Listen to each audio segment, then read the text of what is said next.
Speaking of creative, I do believe we have a fun little, how would I say it, segment of Cam Becker with Ben Becker. Oh, yeah. I have 2 links sent to me, I believe, that I get to react to.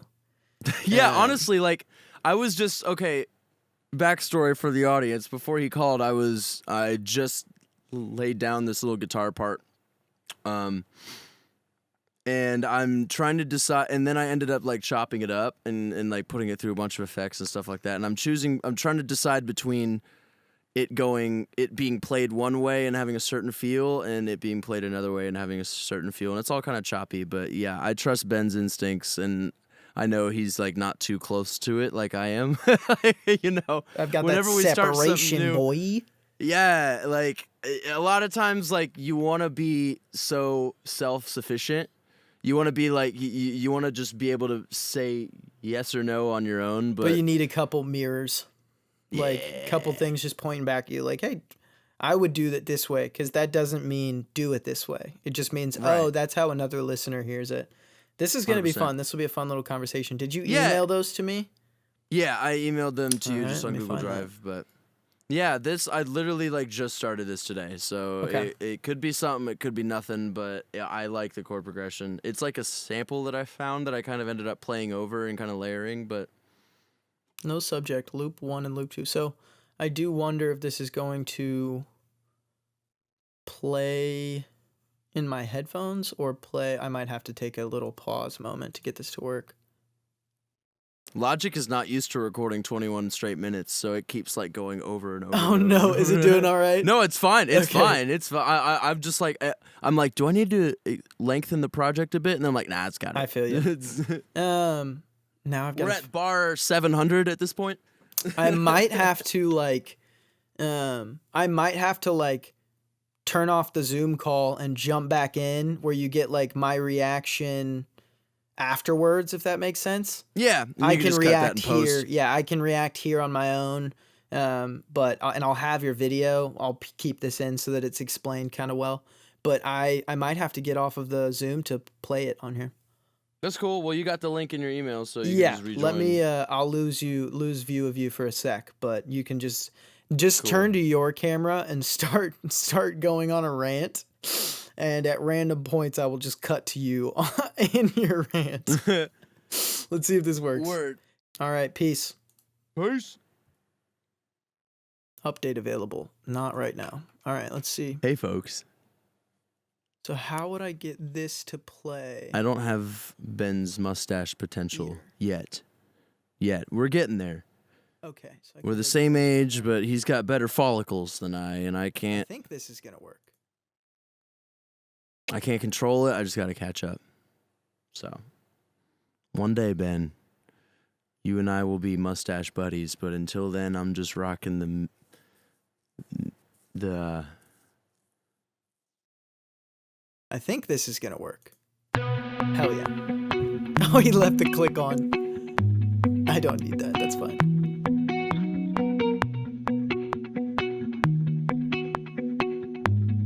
Ooh.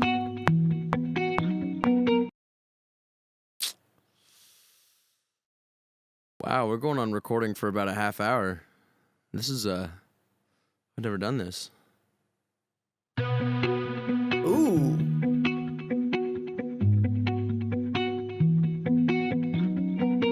Ooh, this is tough.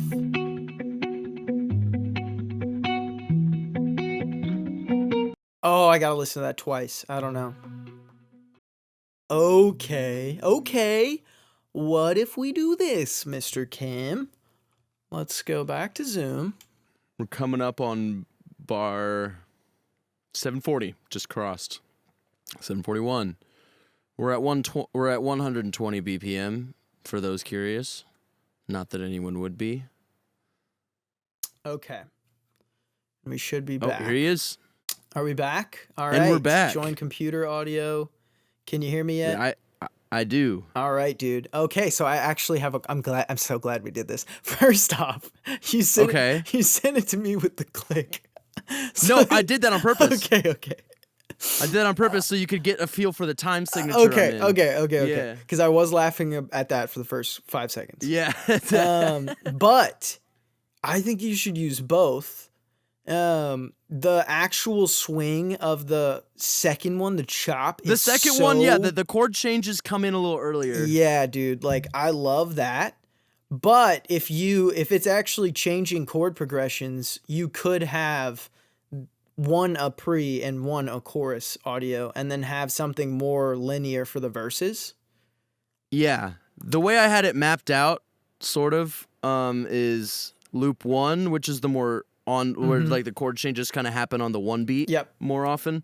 That one is like verse and chorus, and the pre I had as the second one, but So I might just make we're literally we have the Zen, bro.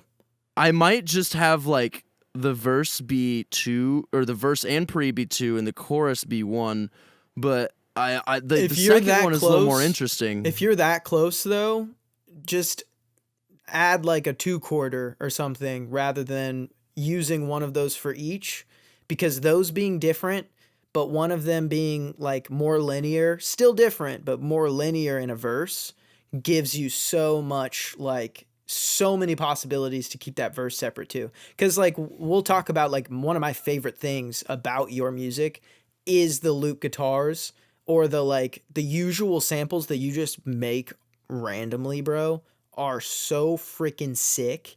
Like, dude, thank you. I'm serious, bro. I love your samples. And like that's one of the things we're literally talking on here, is like how much of a difference it makes to just make them. Cause that is something that you can actually mess with too, but like Chop 1 is already sick. Chop 2's, like badass, but Chop 1, like you've made 2 different samples that no one else can just have. That's so cool. You know what I mean? But with that, we've also talked about like 2 of the tracks like sound similar or something, that like because of the loop. So that could be the opportunity to have verse 1 completely different chord progression. Pre is your Chop 2 or Chop 1, and then chorus is vice versa. That gives you like so many different changes without having to do like a whole bridge thing or a whole breakdown. And that's the thing, yeah. And they're the same chord progression. It's just loop 2. It's like a little more groovy, a little more anticipated chord changes. But they still start on the same one. You know what I mean? Yeah. So if you have a verse that's starting on a 3, or like a different, like, I'm terrible with the numbers, but if it's starting on a different actual first note than the pre and the chorus, then you have either a darker or a brighter walk into like more of your storyline in those verses. You know what I mean? For sure. You want it to not just be a straight loop the whole time. Yeah, exactly. And even though they change, they start the same way. So one of those like grumpy average listeners who's like, oh, it's another loop beat, like they're not listening well enough to see how cool of a change it makes.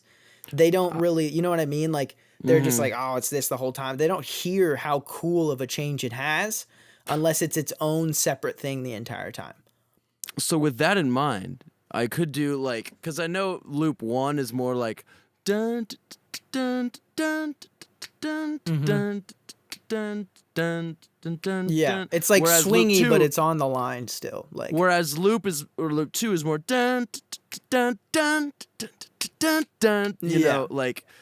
So I could do the dun dun dun as like the introductory thing to sort of give them a head bop thing, and then switch it on like its own separate. Switch it in the pre. The same thing goes, like, even if it wasn't the same for the chorus or for the verse, if it's a different 2-quarter on the fucking chorus that just pulls them out, like, there are so many opportunities with that. It just sounds more like it's one or the other in that sample specifically for some reason. You know what I mean? Yeah. Like, it's either your verse and your pre, or your pre and your chorus, but it shouldn't be all for some reason.